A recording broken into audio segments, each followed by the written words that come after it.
All right, we're going to talk about the JFK files that are being released. A question I have, if they're releasing the JFK files, why have they not released the Epstein files?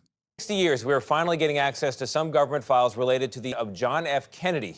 There are 80,000 of them, so we've got a whole team of CBS News people working their way through the documents. That includes Caitlin Huey Burns, who's going to join us now. Caitlin, good morning.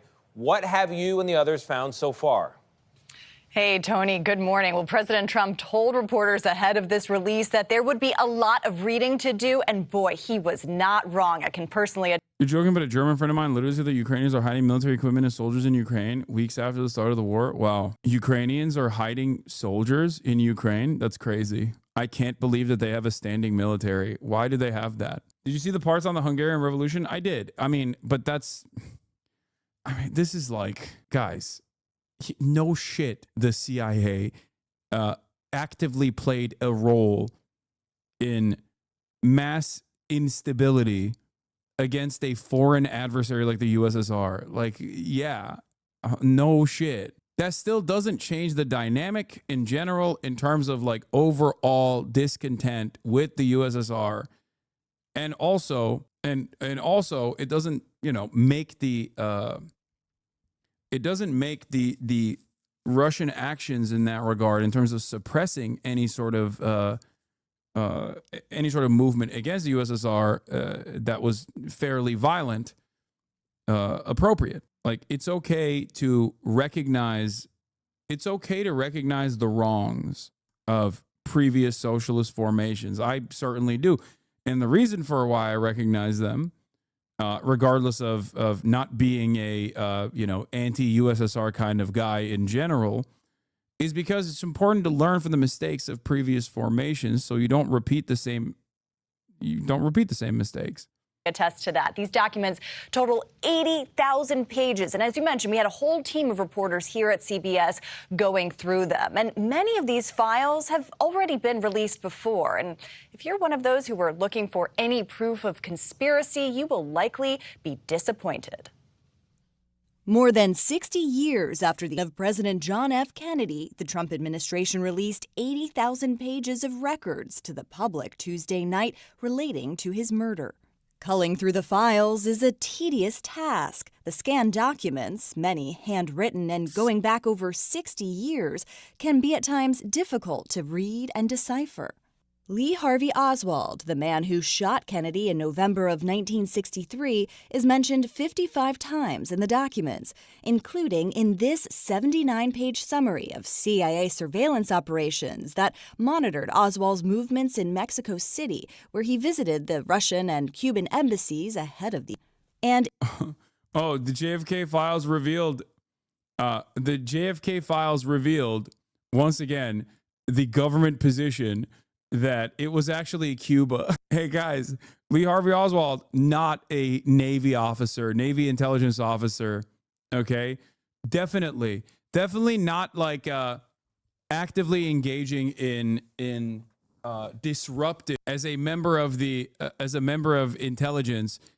Certainly not engaging in following the CIA handbook field manual of like disrupting any sort of revolutionary action from taking place. It's actually real. He didn't visit those embassies as a Fed. He visited them as a sympathizer.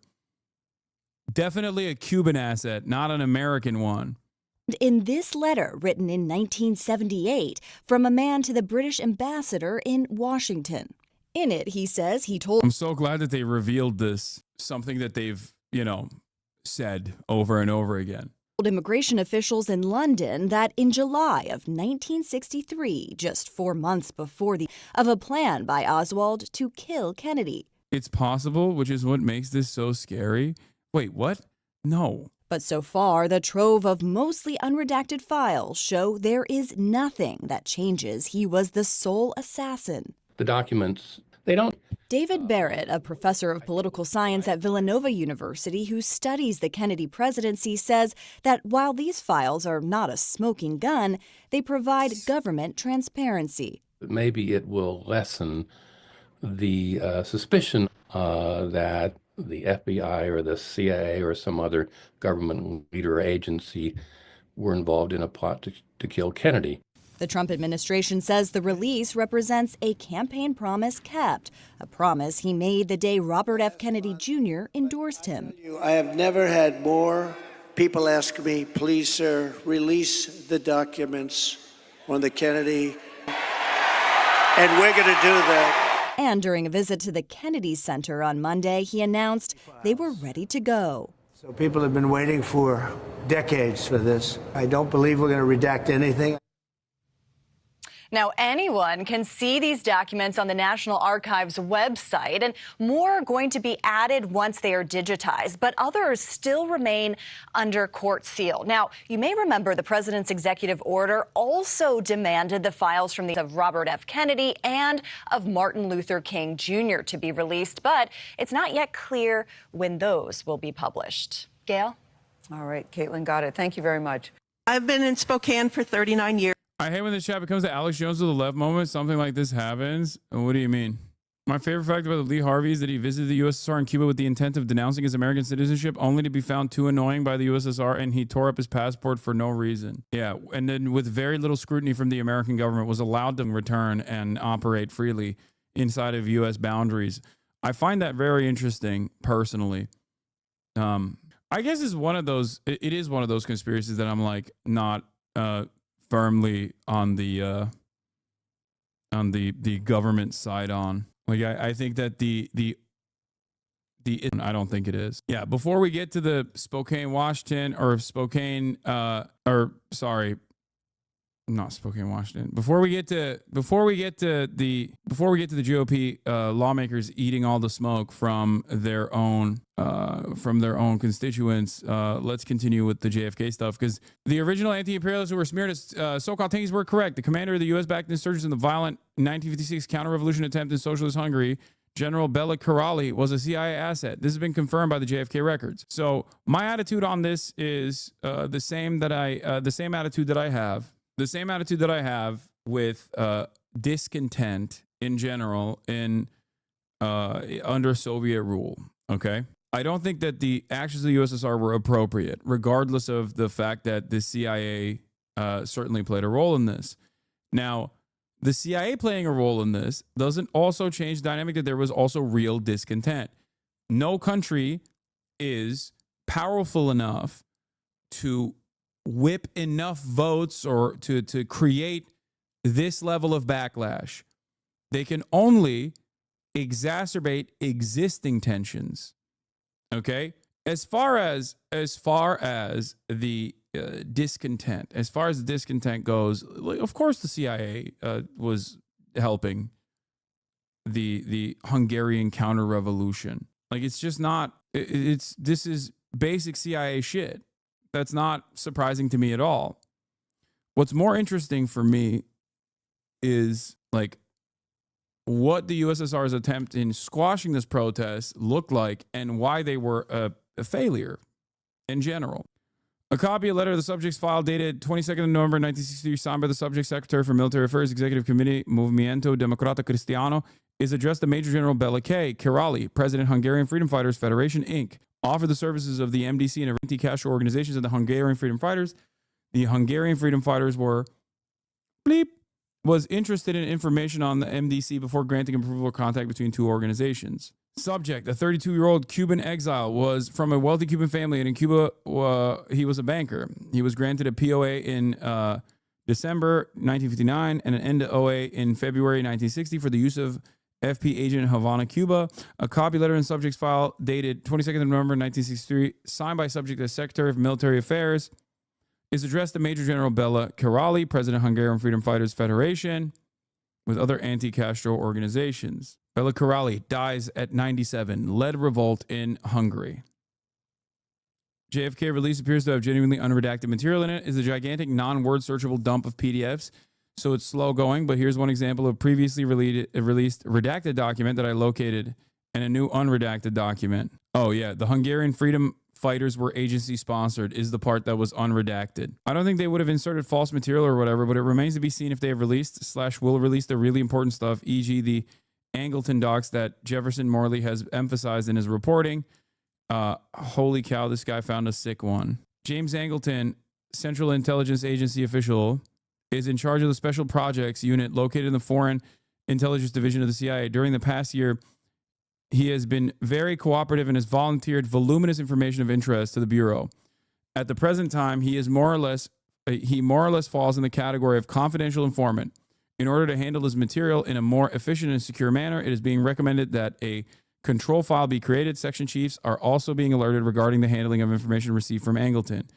In the previous ones, where is the redacted version, released June 2023, covers up Jay Lovestone bit, which is funnier because it's been known for like decades that Angleton was Jay Lovestone's handler.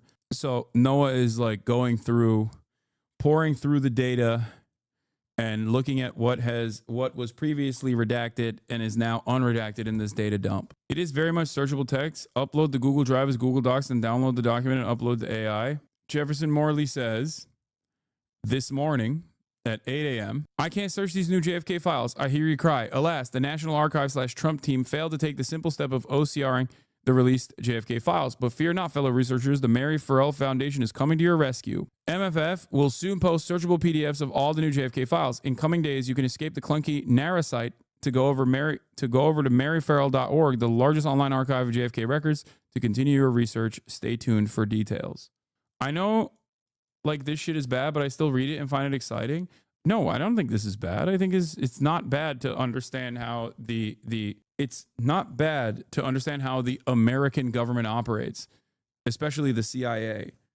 Like I think the more informative stuff here is not to like arrive at a truth about who actually killed JFK. It's more so to get unrestricted, unfiltered access into how the CIA operated at the time and what they did. This is proof of a lot of the things that leftist tankies, whatever you want to fucking call it, will openly talk about in terms of like what the clandestine operations of the American State Department, the statecraft, looks like. This basically is just like proof of a lot of the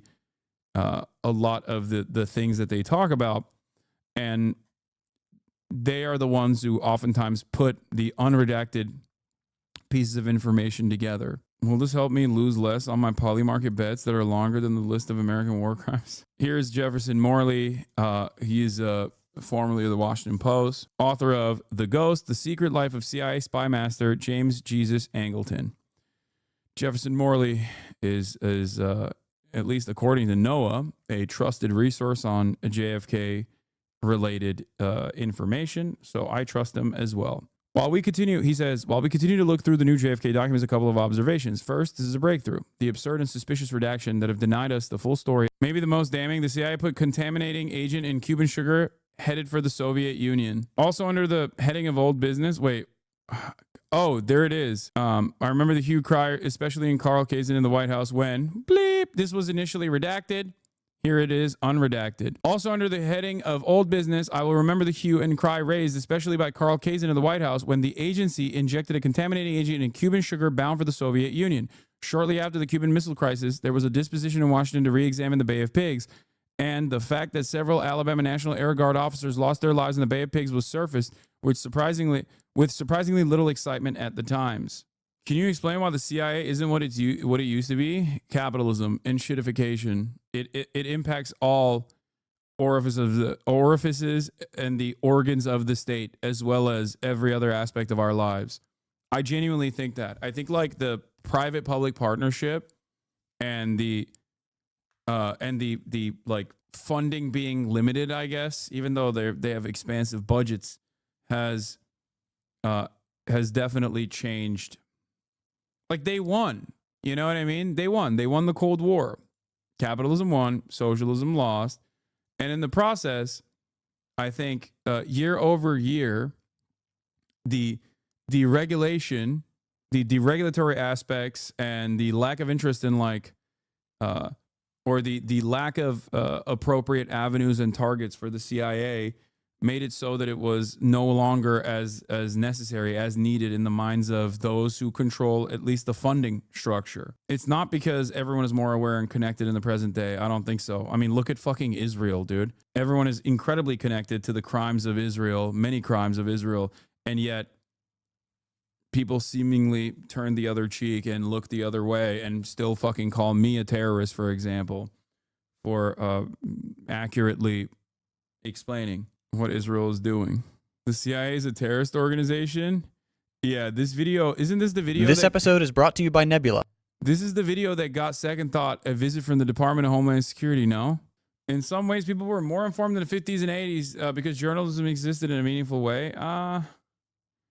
Maybe. Yeah, videos age restricted and also got, unsurprisingly, this entire page was previously redacted. Turns out the FBI and CIA jointly bugged a fucking ambassador's office, and CIA panicked and shut it down when Hoover planned to tell the Senate that it was a CIA operation before asking to start it up again later. More CIA domestic contact service activity. 1800 is quite a lot of businesses participating in the commercial cover program to backstop aliases from U.S. military and intelligence personnel. The U.S. didn't want to admit that it collected against friendly foreign countries and also concealed the existence of a program describing technical penetration of foreign diplomatic establishments, all the modern versions of which I'm assuming were blown by Snowden anyways.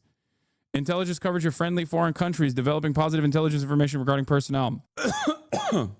Anagram, penetration of foreign diplomatic establishments in the United States for procurement of cryptographic materials. So yeah, this is literally Edward Snowden shit. Remember when Edward Snowden blew the whistle on how much espionage the American intelligence agencies were engaging in for with our, like, against our foreign allies? This is they've been doing this. And we now know about it, not because of the revelations in the document in the JFK documents, but we know about it because Edward Snowden blew the whistle on it.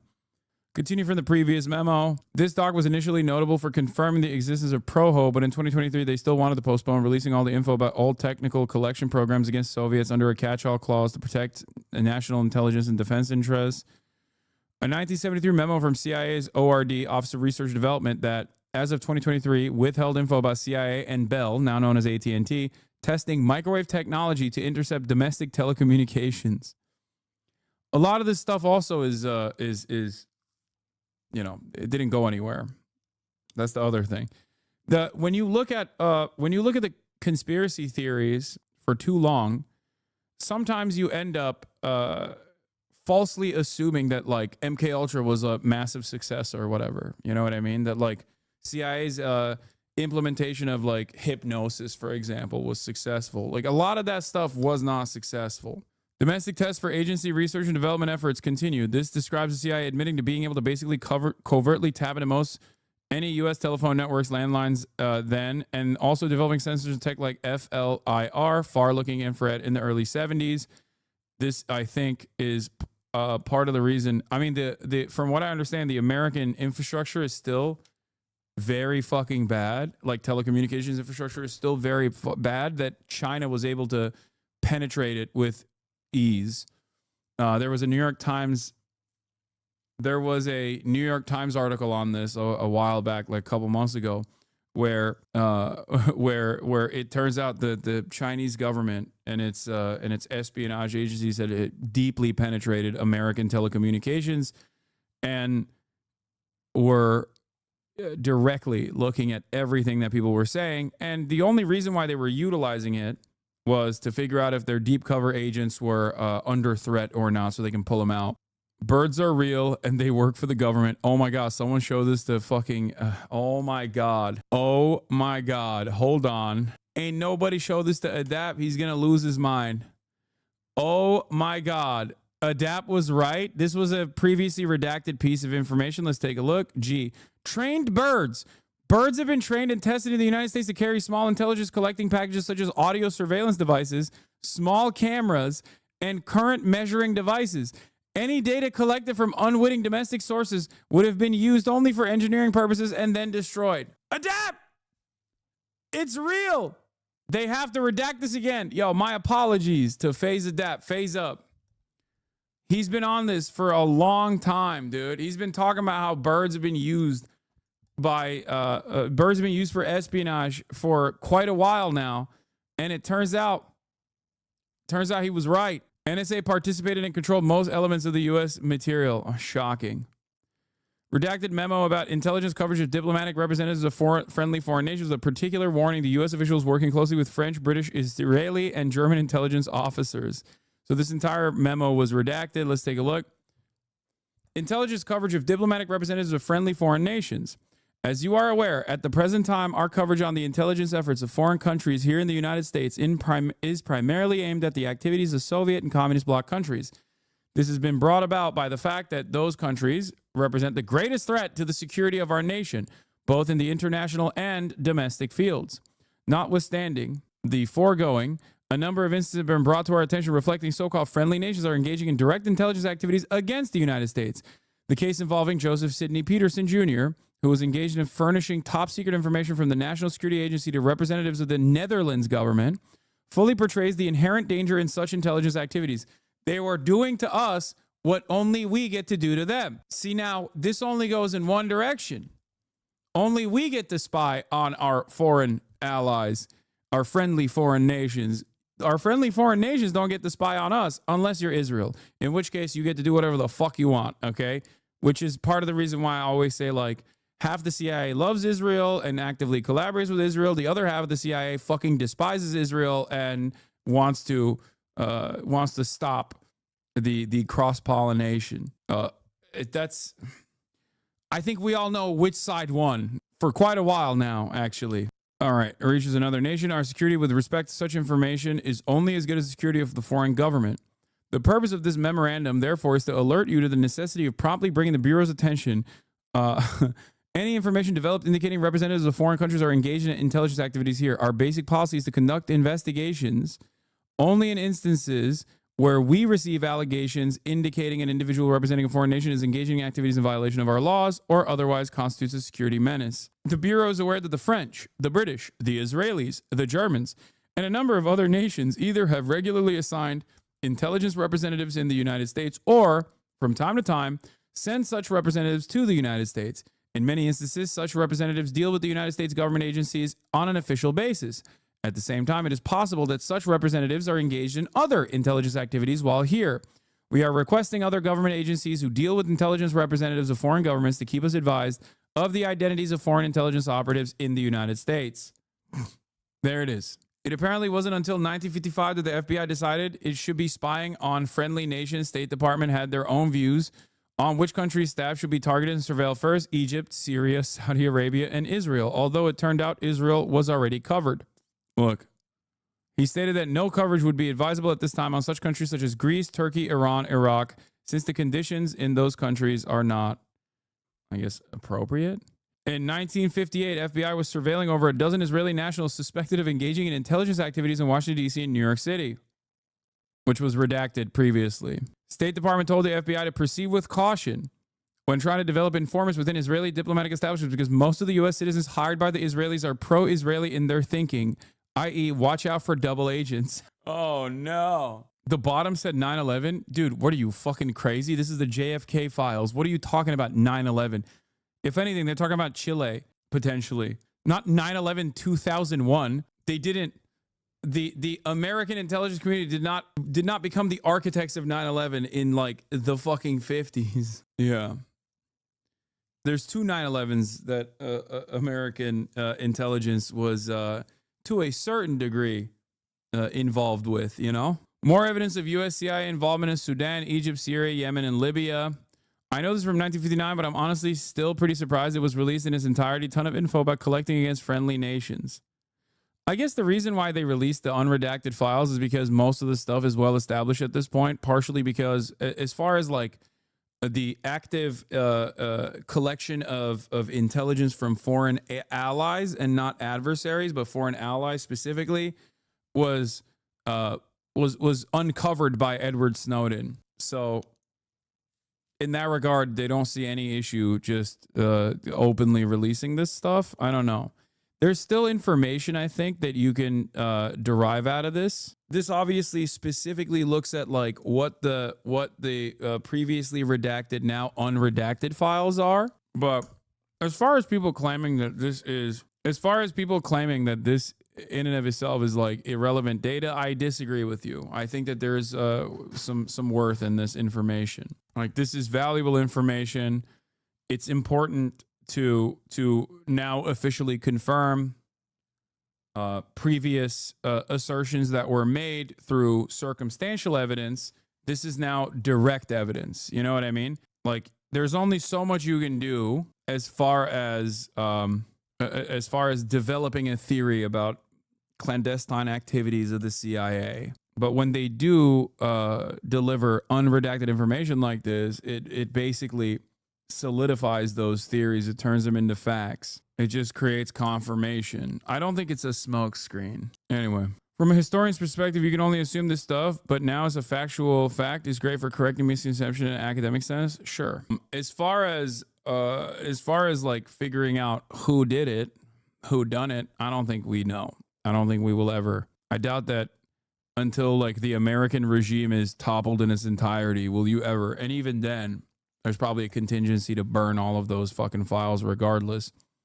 So I doubt that we'll ever truly get this level of evidence on the who done it. This is an insane sequence of words that I did not understand could exist. Granny Hawktua was a CIA informant on the CPUSA, apparently. Jane Welsh. As the informant is aware, no connection between Lee Harvey Oswald and North Carolina branch of the Communist Party is known to exist. Actions before assassination consistent with previous behavior. Soviet connections recently sent memo denying any connection to Oswald to CPUSA governing committee. Opinion among membership divided on cause and justification of assassination. Party weapons appear to be accounted for with involvement neighboring vicinity of assassination. What? Withstanding neighboring vicinity of assassination? What does WI mean? Member Bleep, who previously served under Bleep, has been unaccounted for since February, although no reason to suspect involvement is currently known. The CIA or CPUSA party meetings at informant Falconry Ranch continue weekly as before assassination. No suspect. Subject is Jane Welsh, 23-year-old CPUSA operations board. I cannot believe that Hawktua's grandmother was a fucking CIA informant for the Communist Party of the USA. What the hell? So Hawktua is a psyop. Schizo's confirmed. Schizo's vindicated. Schizo's vindicated again. God damn. It's a joke, dude. Falconry Ranch equals Hawk. Yeah, I'm joking. I don't think this is real. But it's fun to entertain it. Hawktua girl's grandmother breaks silence and reveals one wish. Hawktua girl, whose real name is Haley Welsh, has posted a video on her Instagram account. The sweet montage set the small town talk shows clips of the meme star doing her makeup in bedroom and stroking horses' muzzles. Close relationship with Granny Jane, who Haley appears to be devoted to. Speaking publicly for the first time, Granny Janey revealed her response to the viral meme, as well as her one wish when it comes to her granddaughter. Granny Janey said, "I don't know how to feel. It's crazy. I never thought anything like this could happen. It's too much to comprehend." She hopes her granddaughter will still stay near her for the rest of her life, stating, "I just want her to stay with me as long as I'm here." Internet sensation Hawktua girl. How do we know this is like the same person? But this is so stupid. These people are so dumb. I mean, it's a meme. Granny Janey. Was she also Hawktuaing, spitting on that thing? Read the last line. What is the last line? She has been offered $600 to spit in a jar and send it over to... Man, y'all are dumb as fuck. This is a classic go back on the video moment. Like, you're so stupid, chat. Stop. God damn. Covering protests in Turkey today? I did already in the beginning.